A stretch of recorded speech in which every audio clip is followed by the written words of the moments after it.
Y el antecedente de trauma tiene que sospechar ¿qué? Disección arterial. Dependiendo del tipo de disección, dependiendo de la sintomatología y la estabilidad del paciente, lo que generalmente se da, el tipo de tratamiento que se prefiere, pues es la anticoagulación, ¿sí? Porque, pues aquí, como también se está formando un trombo, pues pueden viajar trombos a partir de esta disección hacia el cerebro. Entonces, pues puede ocasionar, uno, pues un infarto de una carótida interna, si se tapa, si se ocluye por la disección, ocluye toda la carótida y pues puede dar un síndrome de carótida interna, ¿no? O si hay preservación del flujo todavía, esta parte de aquí pues puede también enviar trombos y pues localizarse, pues no sé, en la recurrente de Hübner o en la oftálmica, en la coroidea, en la cerebral media, ¿sí? Entonces puede dar esos dos tipos de alteraciones, por eso es que se prefiere el tratamiento con anticoagulación, o si el paciente pues está estable hemodinámicamente, se podría realizar pues una cirugía o una terapia endovascular con colocación de algún stent. ¿Qué es un stent? Pues es un puente para que permita el flujo sanguíneo sin que esta parte, excluyendo esta parte, ¿sí? Para que ya no esté enviando trombos. ¿Vale? Bueno, pues eso en cuanto a la disección arterial. Otras causas de algún infarto trombótico son las arteritis, las vasculitis. ¿Qué tipo de arteritis? Pues hay muchísimas. No vamos a ahondar de eso en esta clase y las vamos a dividir pues prácticamente en dos tipos, ¿no? Las arteritis infecciosas y las inflamatorias o no infecciosas. Dentro de las arteritis infecciosas, no deben ustedes nunca despreciar a nuestra población mexicana. Somos un país en vías de desarrollo, tercermundistas, en donde todavía tenemos pues, enfermedades infecciosas características de nuestra población o endémicas de nuestra población. Y en este caso, pues la neurocisticercosis pues, es una enfermedad bastante frecuente en nuestro medio y que una de las características de la neurocisticercosis es que también puede dar una encefalitis o una meningoencefalitis y esta asociarse con vasculitis de tipo infecciosa y esta ocasiona infartos. ¿Sí? Otra enfermedad también muy común que puede dar una reacción vascular bastante exacerbada es la tuberculosis meningia. La tuberculosis meningia también se acompaña de cierta vasculitis reactiva. Y otra enfermedad también, bueno, otra enfermedad infecciosa que también causa una vasculitis reactiva muy importante, pues es el herpes varicela zoster, ¿sale? Entonces, de todos los patógenos que podrían dar meningoencefalitis, meningitis o encefalitis, los que van a tener una reacción inflamatoria vascular más exacerbada, pues son esos, la neurocisticercosis, la tuberculosis y el virus herpes varicela zoster, ¿sí? Eh, a su vez, pues cualquier tipo de meningitis, llámese por meningococo, por enterococo o por cualquier bacteria o cualquier meningoencefalitis viral, por la reacción inflamatoria que se va a despertar en las meninges y en el espacio subaracnoideo, también pueden llegar a ocasionar vasculitis reactiva y esta vasculitis pues ocluir alguna parte del cerebro, de alguna parte de algún vaso pues, y ocasionar a su vez un infarto, ¿sí? Y de las no infecciosas, pues cualquier tipo de vasculitis que ustedes quieran o quieran llamar, arteritis de la temporal, metacayasu, arteritis nodosa, cualquiera que ustedes gusten y manden, también tiene riesgo por la reacción inflamatoria vascular, pues provocar algún infarto, ¿sí? Y existe otra entidad histopatológica que no debemos de confundirla con la lipohialinosis, que esta es principalmente asociada a hipertensión arterial y los sitios o la localización más frecuente de infartos pues son subcorticales y los asociados a hipertensión serían los infartos sobre todo tipos hemorrágicos. La principal localización pues sería en los núcleos de la base, ¿sí? A diferencia de la amiloidosis o la angiopatía amiloidea, la amiloidosis cerebral o angiopatía amiloidea, es pues el depósito de proteína beta amiloide en los vasos, que es característica también pues, de las enfermedades neurodegenerativas, sobre todo de enfermedad de Alzheimer. Y lo que va a provocar pues, son pequeñas zonas de infarto. En este caso, en esta resonancia magnética, vemos pues, pequeños infartos que se ven aquí como lesiones puntiformes, blanquecinas, y que van a acompañarse también de una reacción inflamatoria alrededor de los ventrículos que se le va a conocer como leucoariosis. Esta leucoariosis pues, es una reacción inflamatoria reactiva y esta angiopatía amiloidea, entre otras cosas, lo que va a predisponer al paciente pues, es a estas zonas de microinfartos, y estas zonas de microinfartos son muy comunes en pacientes de edad avanzada, más de 75 años, 80 años, y aparte de los infartos que van a provocar, estos microinfartos que van a provocar la angiopatía amiloidea, también son una causa importante de infarto hemorrágico, pero lobar. ¿Ajá? ¿Qué es lobar? Si ustedes ven un paciente mayor de 75 años, fumador, que ya tendría algunos cambios cognitivos, una demencia y que debuta con una hemorragia aquí en el lóbulo frontal, subcortical frontal del lado izquierdo, por así decirlo, y ustedes ven que ya también trae unos microinfartos acá, lo primero que ustedes deben de pensar es que la causa de este sangrado en un paciente mayor de 80 años, pues es angiopatía amiloidea, ¿sí? Esta angiopatía amiloidea puede ocasionar tanto microinfartos como ser factor de riesgo para infartos hemorrágicos lobares, ¿sí? La lipohialinosis, como les comenté hace unos segundos, lo que va a ocasionar pues es la calcificación de arterias, de arteriolas o de vasos perforantes, y que se va a asociar a hipertensión arterial descontrolada. La zona principal de sangrado por lipohialinosis, por hipertensión mal controlada o descontrolada, pues es en los núcleos de la base, ¿sí? Muy diferente de la angiopatía amiloidea, ¿sí? Entonces, recapitulando.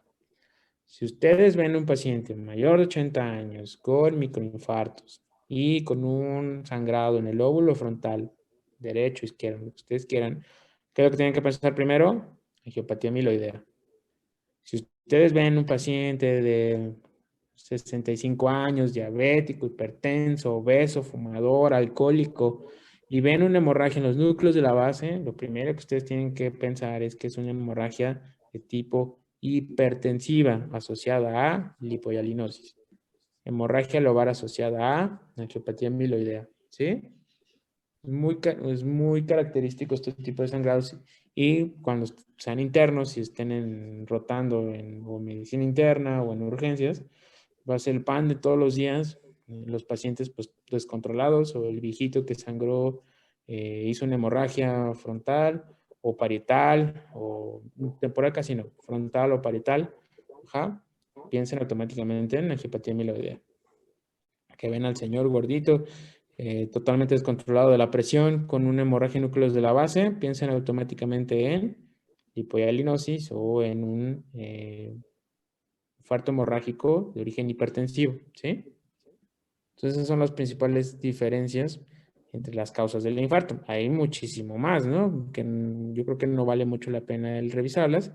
Pues de todas las causas hematológicas que ustedes gusten, todas las hemoglobinopatías, anemias celular falciformes, todos los síndromes de hiperoscasidad, de hipercoagulabilidad, de enfermedades sistémicas como cáncer, ajá.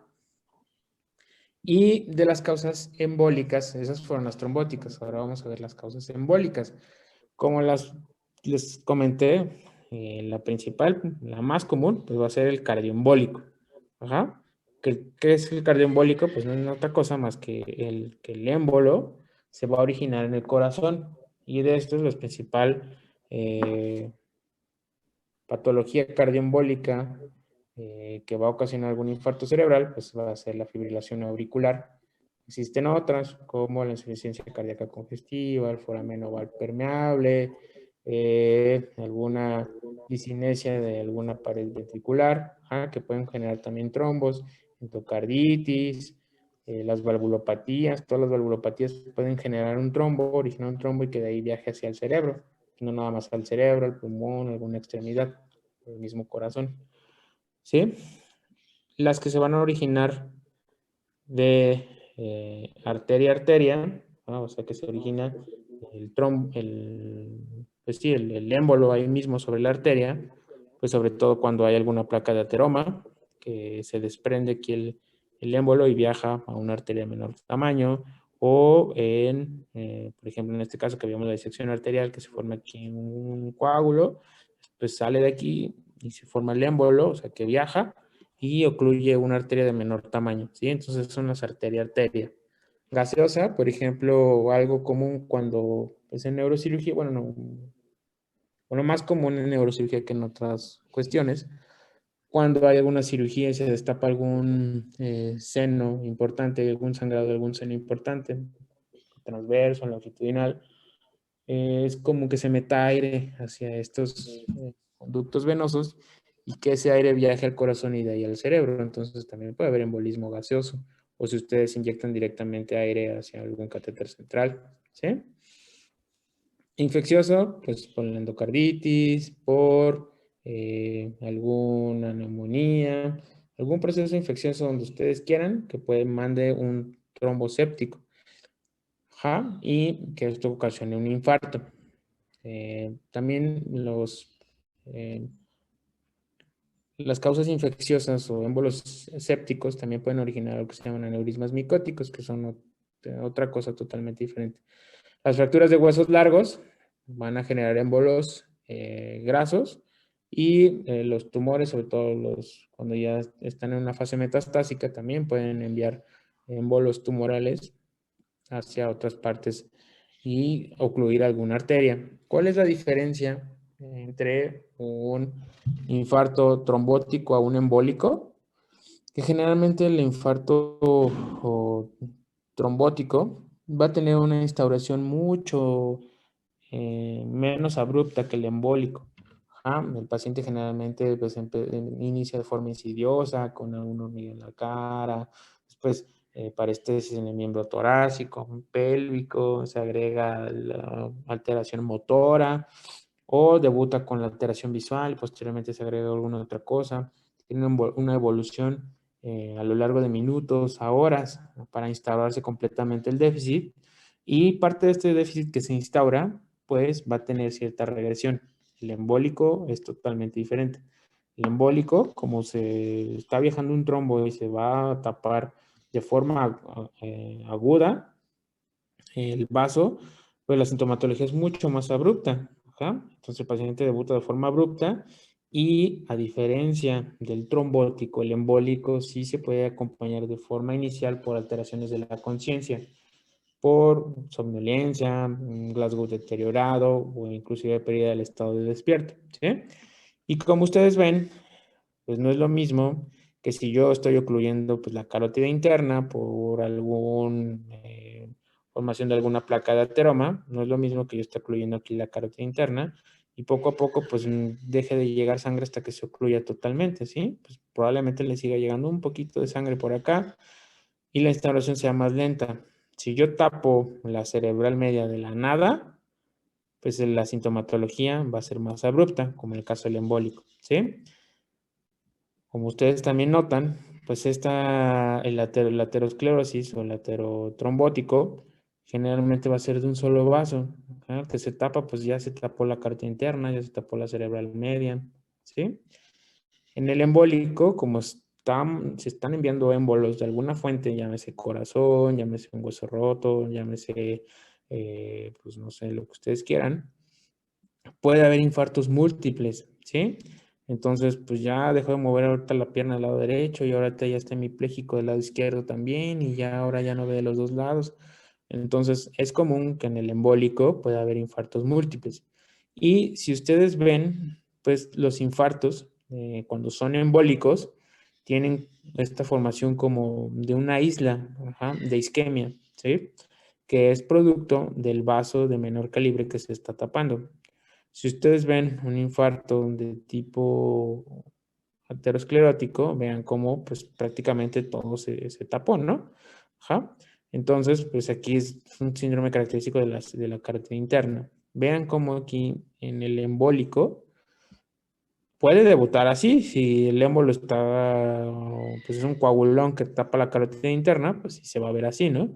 Pero si son coágulos pequeños y que tapan ramas, tanto de la cerebral anterior como de la cerebral posterior, pues se van a ver así. Son pequeñas zonas de infarto en isla, ¿ja? O en triángulo y que van a nacer del centro hacia la periferia, ¿sí? Esa es la característica principal en el estudio de tomografía para diferenciar un embólico de un trombótico, ¿sí? Acuérdense que este es más abrupta la sintomatología, más rápido, evoluciona mucho más rápido que el trombótico. Dentro del cuadro clínico, vamos a distinguir cómo se van a manifestar todas estas alteraciones que ya vimos por cuatro principales cuadros, ¿sí? El ataque isquémico transitorio, el aterotrombótico, que ya se los dije que es un cuadro mucho más insidioso, que se acompaña de cierta recuperación, el ateroembólico, que es un cuadro mucho más abrupto, que puede acompañarse de alteraciones de la conciencia de la primera instancia, de alteraciones del estado de despierto y de deterioro neurológico progresivo. Ajá, los infartos lacunares, que ya los vimos, los principales cuatro, pero ahorita vamos a revisar el ataque isquémico transitorio. ¿Qué es un ataque isquémico transitorio? Pues como su nombre lo dice, pues es un déficit neurológico asociado a alguna alteración isquémica que va a recuperarse por completo después de un tiempo. Antes se utilizaba la terminología de que era un déficit que duraba menos de 24 horas, pero la verdad es que la gran mayoría de los casos los pacientes se van a recuperar del déficit neurológico en la primera hora del evento, ¿sí? En promedio, cuando hay algún ataque isquémico transitorio que se deriva de la carótida interna, el paciente se va a recuperar en los primeros 14 minutos, no dura más de 15 minutos. ¿Ah? El paciente pues debuta con hemiparesia o hemianestesia o un déficit visual o afasia, lo que ustedes quieran, dependiendo qué arteria se está ocluyendo. Ese déficit, cuando es de la arteria carótida interna, pues generalmente dura menos de 14 minutos. Y si el déficit es ocasionado por alguna oclusión en la arteria basilar, en el sistema vertebrovasilar, pues la duración de los síntomas, pues en promedio duran de 8 minutos o menos, ¿sí? Prácticamente cualquier parte del sistema nervioso central susceptible a isquemia va a ser, perdón, prácticamente cualquier parte del sistema nervioso central va a ser susceptible de isquemia, ¿sí? Puede ser el cerebro, la retina o la médula. Entonces, todos estos ataques isquémicos transitorios pueden debutar con cualquiera de estos síntomas cerebrales, cognitivos, motores, sensitivos, visuales o motores o sensitivos, dependiendo de dónde se localice el déficit, ¿sí? ¿Qué es lo importante de un ataque isquémico transitorio? Que no lo tomemos a la ligera.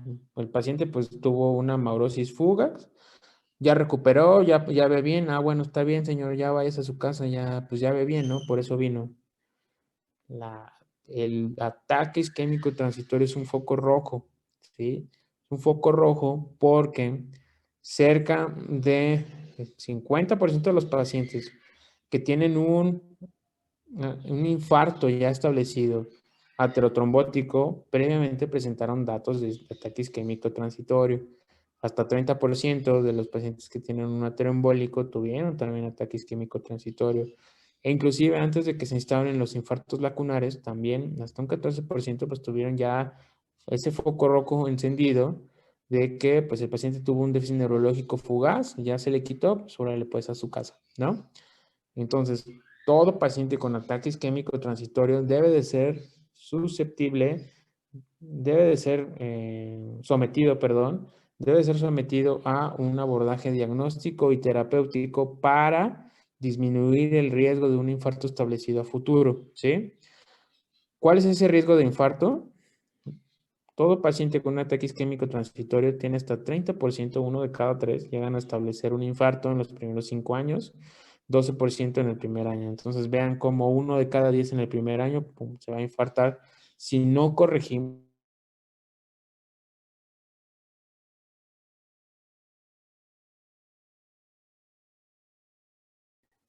Característica clínica importante, generalmente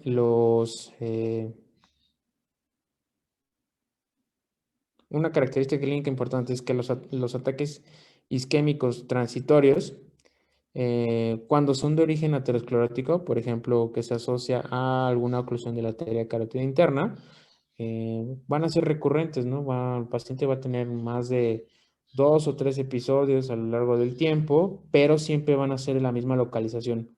Así como, híjole, doctor, la vez pasada que me dio esto, igual perdí la fuerza de la mano del lado derecho, dejé de sentir el brazo derecho y después pues también sentí que perdí fuerza en la pierna derecha y dejé de sentir la pierna derecha. ¿Y ahorita qué le pasó? Pues es exactamente igual, doctor. Me hicieron una tomografía la vez pasada, me dijeron que estaba bien y me mandaron a mi casa y ahorita otra vez es lo mismo. ¿Por qué? Son recurrentes, porque la arteria que está tapada pues es la misma. Entonces, si se vuelve a tapar la arteria, la carótida interna del lado derecho, pues obviamente va a tener otra vez la misma sintomatología del lado izquierdo, ¿sí? A diferencia de los cardioembólicos, ¿por qué? Pues porque el cardioembólico está mandando un trombo, pues ahora lo mandó a la cerebral anterior, ahora lo mandó a la cerebral media, ahora a la cerebral posterior del otro lado.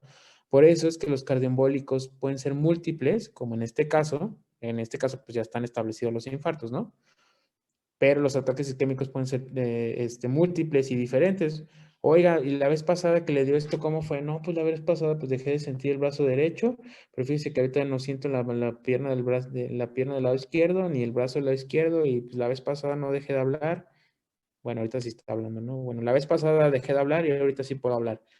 Ah, bueno, entonces cuando vean estas diferencias, pues piensen por qué está pasando, ¿no? Si es la misma sintomatología, piensen que puede ser aterosclerótico.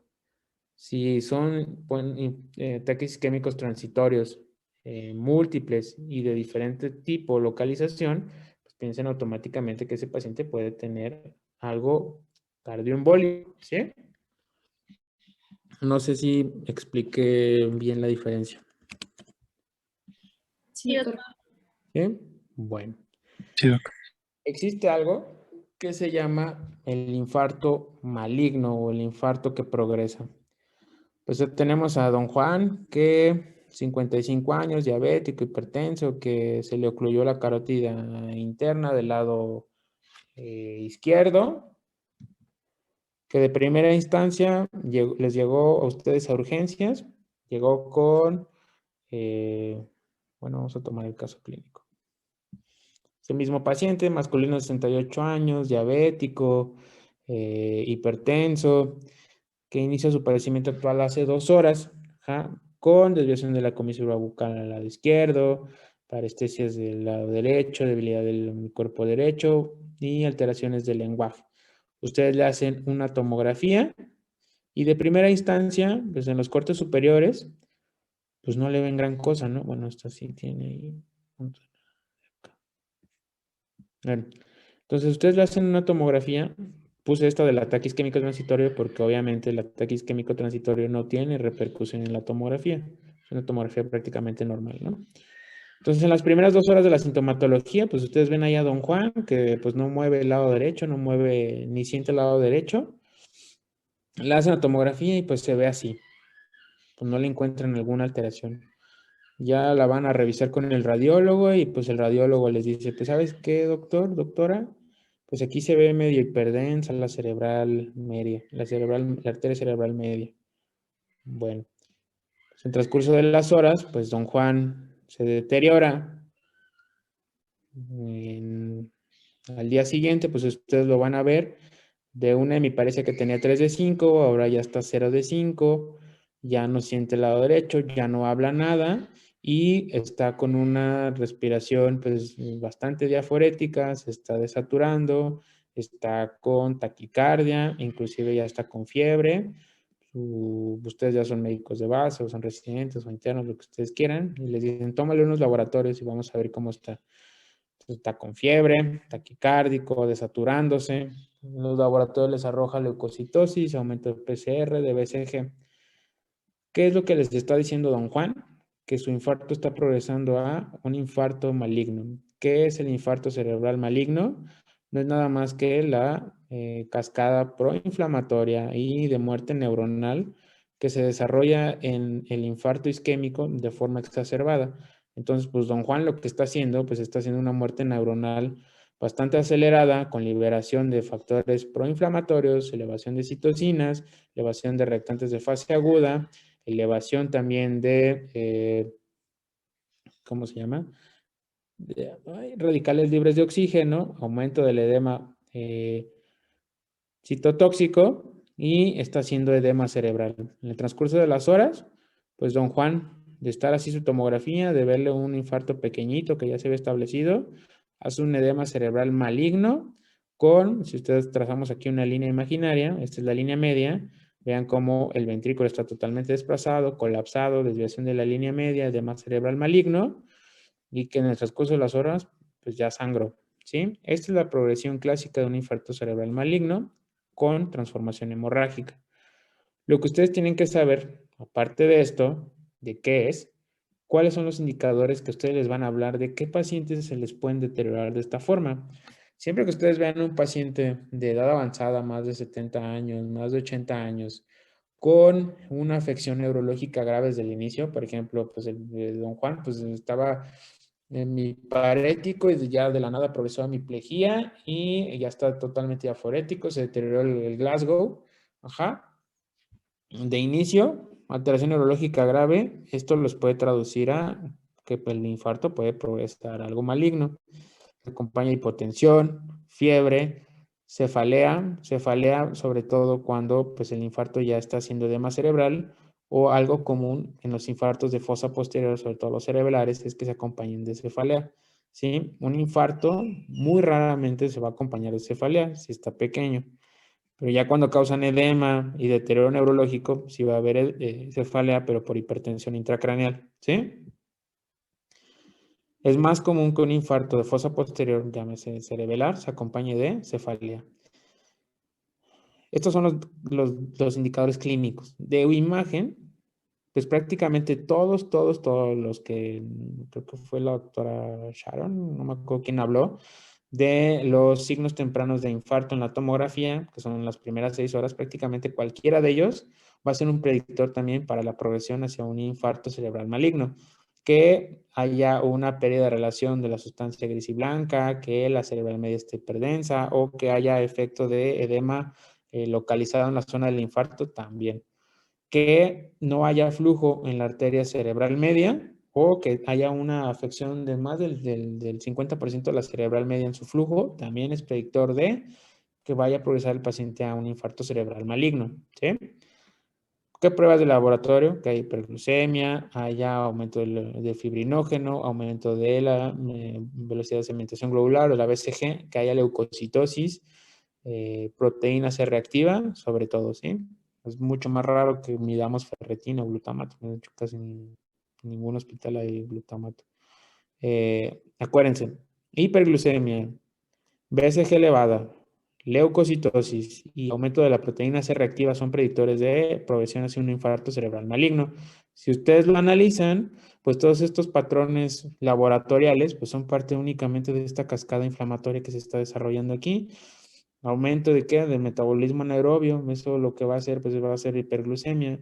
¿Aumento de qué? De reactantes de fase aguda, pues el BCG-PCR, ¿producto de qué? Pues de la liberación de factores proinflamatorios, citocinas proinflamatorios, metaloproteasas, ¿sí? Entonces, por eso es que los pacientes con una respuesta inflamatoria exacerbada, lo que van a hacer es edema cerebral y progresión de un infarto hacia un infarto maligno, ¿sí? Entonces, pues aquí tenemos al señor que tenía un infarto aquí, pues frontal del lado derecho y de la nada, pues hizo este infartón. ¿Qué es la transformación hemorrágica? Únicamente cuando hay, por ejemplo, aquí se tapó la cerebral media del lado derecho y de la nada, pum, por toda esta presión que se ejerce sobre el trombo, de la nada se deshace el trombo y hay una reperfusión súbita y abrupta de la arteria, pues toda esta presión aumentada, exacerbada, pues lo que va a hacer, pues ¿qué va a pasar? Pues va a sangrar, ¿no? Entonces es una transformación hemorrágica. Este deterioro neurológico que nosotros vemos aquí, producto o progresión neurológica de un infarto, lo vamos a establecer de una forma pues más metódica con una escala neurológica que le van a aplicar de todas a todo paciente que ustedes estén sospechando en un infarto cerebral. Esa escala pues es la escala de Denis. Ajá. La escala de Denis pues no es necesario que se la aprendan completamente. Lo que tienen que saber de esta escala es que va a valorar varios aspectos del paciente y que esta puntuación, aparte de hablarnos de la severidad del infarto, cuando hay una progresión en esta escala de más de 4 puntos, también es un factor de riesgo para que el infarto se transforme en un infarto maligno o progresivo, ¿sí? ¿Qué es lo que va a incluir la escala de NIS? Pues alteraciones en el nivel de conciencia. Si el paciente está alerta, está despierto, 0 puntos. Somnoliento 1 punto, estuporoso 2 puntos, coma 3 puntos. Acerca de la orientación del paciente, que preguntar en cuanto a la orientación espacial y temporal. Bueno, temporal, perdón. ¿Qué meses? ¿Cuántos años tiene? Si sabe las dos, pues 0 puntos. Si nada más sabe una, punto. Si ambas son incorrectas, 2 puntos. Vamos a pedirle al paciente a darle una orden sencilla, ¿no? A ver, cierre los ojos, abra los ojos, o apriéteme la mano, o levante las manos, ¿sí? Si obedece ambas órdenes, 0 puntos, una orden 1 punto, no obedece nada, pues 2 puntos. Si ustedes recuerdan su escala de Glasgow, pues hasta aquí pues es muy parecida, ¿no? En la mirada, lo que vamos a hacer es al paciente pues a acercarle pues algún objeto o nuestro dedo y pedirle que lo siga con la mirada. Si sigue el objeto con la mirada de forma normal, sin ninguna alteración, 0 puntos. Si hay parálisis de algún nervio, de algún músculo ocular, producto de alguna parálisis de algún nervio ocular, pues será 1 punto. Y cuando ya tiene totalmente desviada la mirada, pues le vamos a dar automáticamente los 2 puntos. Vamos a valorar la visión. Si tiene una visión normal, 0 puntos. Si hay hemianopsia bilateral, 3 puntos. O si hay hemianopsia parcial de un solo lado, pues 1 punto o completas 2 puntos, ¿sí? Parálisis facial, también la vamos a evaluar aquí. Si vemos, le pedimos al paciente que sonría y que gesticule. Si la gesticulación y la movilidad de los músculos de la cara son totalmente normales, 0 puntos. Si hay ligera paresia facial, 1, moderada o severa, vamos aumentando la sintomatología. Después, vamos a pedir al paciente que eleve el miembro torácico. Esto es por miembro, ¿eh? Obviamente vamos a incluir los 2 miembros, ¿sí? Cuando vemos que lo eleva sin problemas, 0 puntos. Cuando eleva el miembro pero no puede sostenerlo arriba, 1 punto. Cuando no puede, no resiste la gravedad, 2 puntos. Cuando el paciente pues no puede vencer una resistencia, 3 puntos. Cuando no hay movimiento, 4 puntos. O cuando no es valorable, pues cuando no tiene brazos, ¿no? Este es del otro brazo, o sea, brazo derecho, brazo izquierdo. Nos vamos ahora al pélvico, que es prácticamente lo mismo. Vamos a ver si el paciente tiene ataxia también. ¿Cómo vamos a medir la ataxia? Pues le pedimos que con la prueba de dedo nariz o una prueba de metría. Entonces, cuando el paciente no tiene ataxia, pues le damos 0 puntos. Y cuando el paciente pues tiene ataxia en ambos miembros, torácicos o pélvicos, con la prueba de rodilla-talón, pues le vamos a dar 2 puntos. ¿Sí? Sensibilidad, cuando está normal, 0 puntos. Hipoestesia leve, 1 punto. O cuando de plano pues, no siente nada, 2 puntos. Cuando hay también alteraciones del lenguaje, el paciente pues, tiene un lenguaje normal, 0 puntos. Hay afasia desde leve, moderada o hasta global, cuando no emiten, no repiten, no entiende nada. Pues esa es la afasia global, 3 puntos automáticamente. Vamos a valorar también la articulación del lenguaje. Si el paciente articula de forma adecuada, 0 puntos. Si hay disartria leve, 1 punto. O si hay disartria severa, que de plano es incomprensible el lenguaje, 2 puntos. ¿Sí? Y también vamos a valorar la atención, que esto es algo más cortical, algo más frontal. ¿sí? Cuando el paciente pues está completamente atento a nosotros, 0 puntos, o cuando está totalmente inatento, 2 puntos. Entonces, a grandes rasgos, la escala de NIS va a evaluar estos 11 puntos. No, como les digo, no se las tienen que saber aplicarla, eso sí, pero pues difícilmente pues alguien les va a preguntar qué NIS tiene este paciente, ¿no? A no ser que pues se dediquen a esto, pero es una escala que tienen que saber y que evalúa, ¿sale? Nivel de conciencia, orientación, obedezca órdenes, que mantenga la mirada, que no tenga parálisis de nervios craneales, oculares, parálisis que tenga motilidad facial, motor de ambos miembros torácicos, de ambos miembros pélvicos, ataxia, sensibilidad, lenguaje, articulación del lenguaje y atención, ¿sí? Eso es básicamente lo que va a valorar el NIS. Bueno, vamos a dejarlo hasta aquí. Ya para la siguiente clase vamos a evaluar pues todos los métodos diagnósticos y el tratamiento. ¿Sale? ¿Alguna pregunta? Doctor, ¿y esa, o sea, dijo que más a 4 puntos era un factor de riesgo para un infarto maligno? Sí, cuando hay un deterioro, por ejemplo, lo recibiste en urgencias y te dio un NIS de 10 y lo vuelves a evaluar al siguiente día y ya está en 16, 17 de NIS, o son deterioro, una caída de más de 4 puntos, también es un factor predictivo para desarrollar un infarto maligno. Doctor, entonces se tiene que realizar esta escala, esta prueba muchas veces a un paciente, ¿no? O sea, para ver la progresión, entonces. Sí, exacto. Tienes Ok. que valorarlo varias ocasiones al paciente para ver qué tanto ha progresado el infarto. Ok. Un infarto puede progresar a maligno hasta después de 7 días. El periodo máximo de riesgo es en las primeras 72 horas, pero inclusive hasta 7 días puede el paciente desarrollar un infarto maligno. Por eso es que ustedes tienen que evaluarlo, estos pacientes, de una forma cotidiana con esta escala. ¿Sí? Entonces, otra pregunta tiene que ser a lo largo de toda la semana. ¿Cómo? Entonces, sería a lo largo de toda la semana Sí, sí, o exacto. continuamente. Ajá, pues cada vez que, pues en teoría, pues tendrías que pasarle visita a los pacientes diario, ¿no? Y diario tendrías que aplicar tu escala. Ya tantas veces, bueno, si les gusta esto y se dedican a esto, y tantas veces que la van a aplicar, pues ya se la van a saber. Doctor, pero entonces después de los 7 días, o sea, ¿se puede seguir haciendo esta escala o ya el riesgo es muy bajo de tener un No, infarto ya. maligno?